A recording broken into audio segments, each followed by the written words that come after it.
Ich kriege ungefähr 30 Spam-Mails am Tag. Und da habe ich mich gefragt, würde eigentlich ChatGPT diese Spam-Mails erkennen? Ganz ehrlich, mein E-Mail-Konto kann ich momentan kaum mehr benutzen. Genauso wie ich meine Instagram-Inbox kaum mehr benutzen kann, wegen den ganzen Bots. Und ganz zu schweigen von Twitter. Und Spam-Detektoren sind leider auch nicht viel besser. Mails von der Bootstrap Academy landen bei euch einfach viel zu häufig im Spam-Ordner. Obwohl ihr sie für die Anmeldung braucht. Und das nur, weil Microsoft uns noch nicht kennt. Das ist doch kein Kriterium. In unserem heutigen Projekt möchte ich also mal gucken, wie genau ChatGPT Spam erkennen kann, wenn ich das über die API integriere. Der Plan ist aber, ich bekomme ja eine E-Mail an eine E-Mail-Adresse. Dort lade ich mir die E-Mail runter, gucke, ob sie Spam ist oder nicht und schicke sie dann weiter an eine andere E-Mail-Adresse. Alles in Python. Wichtige Sache übrigens noch bezogen auf den Datenschutz. E-Mail-Adressen sind hochsensibel und der Inhalt von E-Mails sogar noch viel mehr. Deshalb können wir auf gar keinen Fall ChatGPT benutzen. Und ich will all das ohnehin automatisieren, deshalb, nutzen wir natürlich die API. Die bietet bei OpenAI die Enterprise Privacy. Das heißt, kein Training auf den Daten und die Eingaben und Ausgaben gehören euch, so heißt es. Aber ich würde es trotzdem erstmal als eine Art Benchmark sehen, wie gut sowas sein kann. Ein Large Language Model, das lokal läuft, also ein Open Source Modell, ist da wahrscheinlich in Zukunft die deutlich bessere Lösung. Lasst uns anfangen. Sobald eine E-Mail reinkommt, will ich die mit Python runterladen. Anschließend überprüfe ich, ob diese E-Mail Spam ist. Aha, gerade hier brauche ich einen. Wenn es kein Spam ist, dann möchte ich sie weiterleiten an eine Adresse, von der ich dann auch wirklich antworten möchte. Und wenn es Spam ist, passiert einfach gar nichts, außer dass ich sie logge und dann eben dort verschimmeln lasse. So, Logging. Okay. Dazu nehmen wir die folgenden Bibliotheken. Einmal wollen wir die ganzen Login-Daten nicht in unserem Skript drin haben, weil wir die eventuell in GitHub committen würden. Das wäre problematisch. Deswegen eine Config-Datei, die wir mit Config-Parser reinladen wollen. Dann, wenn wir die E-Mail runterladen wollen, müssen wir sie über IMAP abrufen und dann im besten Fall mit der Bibliothek E-Mail ein bisschen besser parsen. Anschließend, wenn wir bei OpenAI nach Spam checken wollen, es gibt eine offizielle API von OpenAI, mit der wir GPT-4 ohne Probleme verwenden können. Die heißt OpenAI und für die Ergebnisse brauchen wir JSON. Falls wir eine Spam-Mail haben, wollen wir sie loggen. Das bedeutet, wir brauchen auch eine Bibliothek, die Logging kann und die auch Logging heißt, passenderweise. Und wenn wir das Ganze weiterleiten wollen an eine andere E-Mail-Adresse, nehmen wir SMTP-Lib. Doch davor muss ich euch noch etwas über unseren neuen Partner Ugreen erzählen. Ugreen stellt richtig hochwertige Hardware für eure PC-Nutzung dar. Um richtig produktiv für euch diese Videos erstellen zu können, aber auch wenn ich mal wieder eines meiner Coding-Projekte nicht loslassen kann und doch wieder im Zug coden will, da habe ich diese Dockingstation von ihnen bekommen. Das ist eine Thunderbolt Dockingstation für Windows und Mac.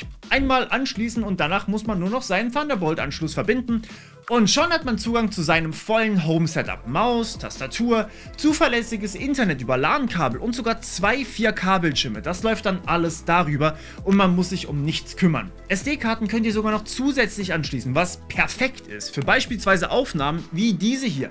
Dazu kommt, euer Laptop wird mit 90 Watt geladen und ein Smartphone, falls ihr eins anschließt, sogar gleich noch mit 20 Watt. Für Leute, die gerne auch mobil arbeiten, ist das also absolut optimal. Denn wenn sie zu Hause ankommen, können sie sich trotzdem einfach so an ein Setup setzen wie meins. Und ich bin ehrlich, zum produktiven Arbeiten brauche ich so ein fettes Setup. Bislang war ich noch nicht so sehr Fan von Arbeiten mit dem Laptop, aber ganz ehrlich, mit starker Hardware und so einer Top-Docking-Station, da könnte ich mich tatsächlich dran gewöhnen. Da mein Cutter tatsächlich häufiger mobil arbeiten muss, werde ich ihm diese Dockingstation also schicken und wenn ihr auch so eine wollt, in der Beschreibung ist ein Link. Dort am besten direkt draufklicken. Ich warte so lange. Fertig? Gut. Danke an Ugreen für das Unterstützen dieses Videos. Ohne sie wären solche doch umfangreicheren Videos einfach nicht möglich. Okay Leute, ihr wisst, was das heißt. Wir können loslegen mit dem Coden. Was haben wir noch gesagt? Wir brauchen OpenAI.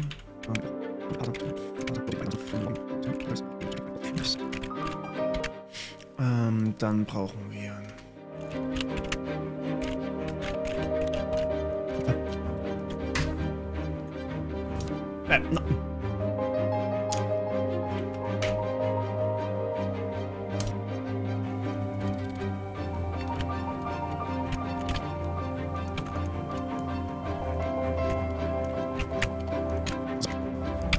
Okay, der Boilerplate-Code ist durch. Wir laden zuerst einmal unsere Konfiguration aus der configuration.ini-Datei. Relativ basic, relativ unspektakulär, schnell gemacht. Dann bauen wir uns einen OpenAI-Client, mit dem wir nachher mit GPT-4 interagieren können, und wir setzen unseren Logger auf. In der Main rufen wir dann die Download-Mails-Funktion auf, die uns alle E-Mails gibt, die noch ungelesen sind. Die gehen wir alle durch, überprüfen, ob sie Spam sind, und falls sie kein Spam sind, forwarden wir sie an die nächste andere E-Mail-Adresse. Das ist eigentlich schon alles. Jetzt müssen wir nur noch die reinbauen.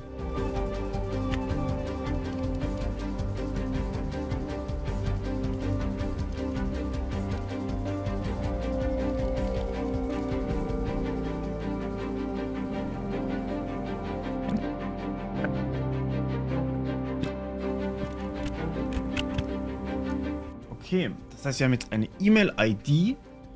Die können wir jetzt runterladen, dann drüber laufen lassen, dann den Logger.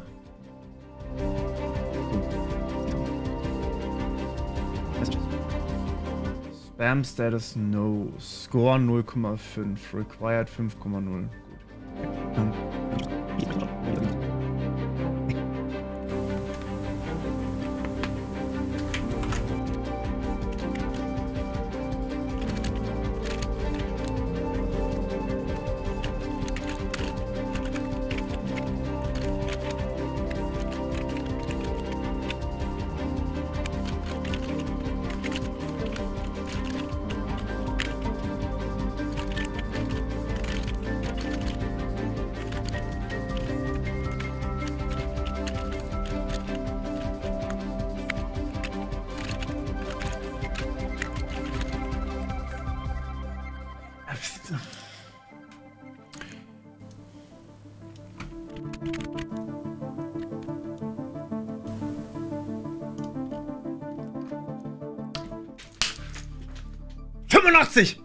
Geil!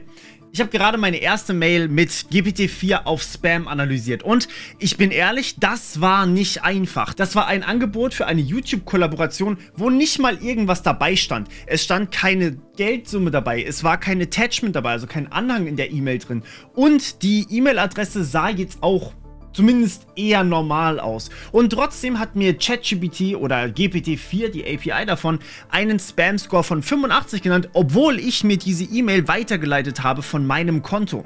Das ist eine sehr, sehr spannende Beobachtung. Ich bin sehr gespannt, wie das mit den anderen E-Mails funktioniert. Lasst mich euch ganz kurz erklären, wie ich das Prompt erstellt habe, mit dem ich das Ganze hier überprüfe. Als erstes definieren wir die Rolle unseres GPT-Bots. Das heißt, es ist ein hochintelligenter E-Mail-Filter, der E-Mails auf Bösartigkeit überprüft. Es soll den Absender der E-Mail überprüfen und, falls die E-Mail weitergeleitet wurde, der es original geschickt hat. Wenn es eine Business-E-Mail ist, zum Beispiel von PayPal, dann muss der Sender natürlich auch von PayPal sein und nicht jemand, der sich als PayPal ausgibt, aber es gar nicht ist. Außerdem sollen alle Links in der E-Mail überprüft werden und ob die vertrauenswürdig sind. Dafür soll die Domain angeguckt werden und geguckt werden, ob das wirklich die Domain ist, die angegeben wird, dass sie sein soll. Also zum Beispiel, wenn da steht PayPal, aber man klickt eigentlich auf was anderes, dann ist es was anderes. Oder zum Beispiel google-drive.sumsite.com, das tut so, als wäre es Google Drive, ist aber in Wahrheit sumsite.com. Außerdem, falls Anhänge in der Datei sind, macht das Sinn. Zum Beispiel, wenn ich eine Rechnung von jemandem bekomme, dann ist das ja durchaus was ich entgegennehmen sollte und kann. Allerdings ist es eher ungewöhnlich, solche ausführbaren Dateien, JavaScripts oder vielleicht sogar ein DocX oder sowas zu bekommen. Die können bösartig sein. Außerdem soll bitte der Ton der E-Mail analysiert werden, also sowas wie Dringlichkeit oder Bedrohung gar. Das ist auch immer ein Indikator. Und falls der Absender irgendwie sich verdächtig anfühlt und persönliche Informationen haben möchte, dann ist das auch ein Indikator. Außerdem weitere Elemente der E-Mail, die irgendwie nicht dazu passen, zum Beispiel ein toter Link im Footer, obwohl da eigentlich ein Link sein könnte und so weiter und so fort. Generische Begrüßungen und ich habe vor allem geschrieben, geh mit deinem Bauchgefühl, also gib quasi ein Gefühl aus. Und das ist etwas Neues. Das ist was eigentlich nur ein Large Language Model kann, was eigentlich nur eine KI kann und worauf ich aber meistens auch dann, wenn ich diese einzelnen Punkte wirklich durchgegangen bin, worauf ich meistens mein Gefühl stütze, ob das jetzt Spam ist oder nicht.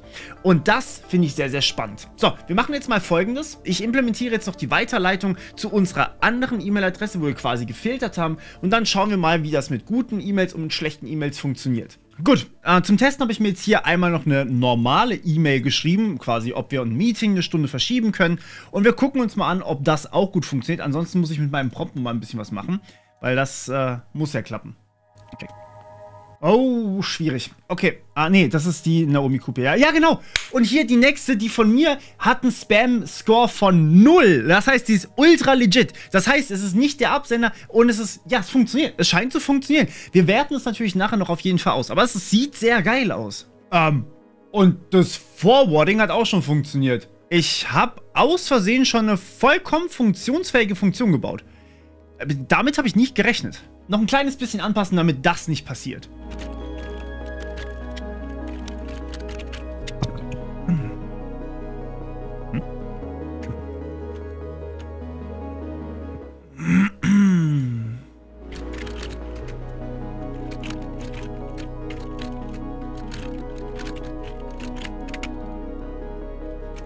Wo passiert das denn? String Indizes must be integers. Welche String Indizes?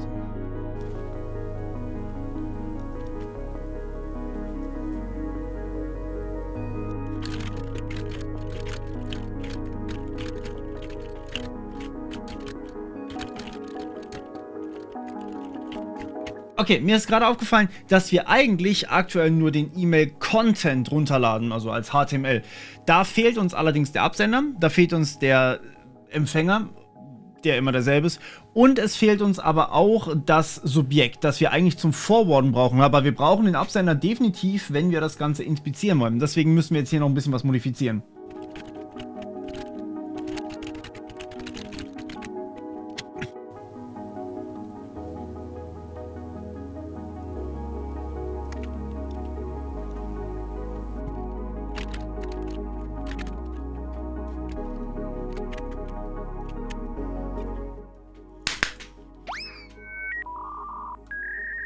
So, sehr schön. Also das Forwarding funktioniert jetzt und wir haben sogar noch die Erkennung mit dem ganzen Header-Zeugs in der E-Mail drin. Sprich, wer hat es geschickt, wann wurde es geschickt, was sagt Spam Assassin dazu. All diese Informationen kriegt GPT-4 jetzt auch und darf darauf basierend dann ein Urteil fällen. Jetzt ist spannend, wir haben das Ganze noch nicht mit echtem Spam getestet. Nicht mit den ganzen Zusatzinformationen. Gucken wir uns gleich an.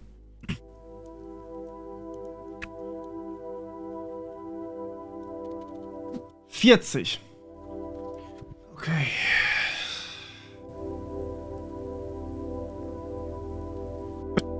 Okay, mit echtem Spam bekomme ich einen Spam-Score von 40, weil der Absender wahrscheinlich, also kontakt@the-morpheus.de, meine E-Mail-Adresse, weil die wahrscheinlich einfach nicht spammy genug ist. Aber 40 ist schon mal sehr viel besser als 0 zum Beispiel. Das ist schon mal sehr, sehr gut, dass es das erkannt hat. Ich werde jetzt hergehen und das Ganze testen, wie gut es Spam wirklich erkennen kann und wie viele False Positives ich am Ende bekomme.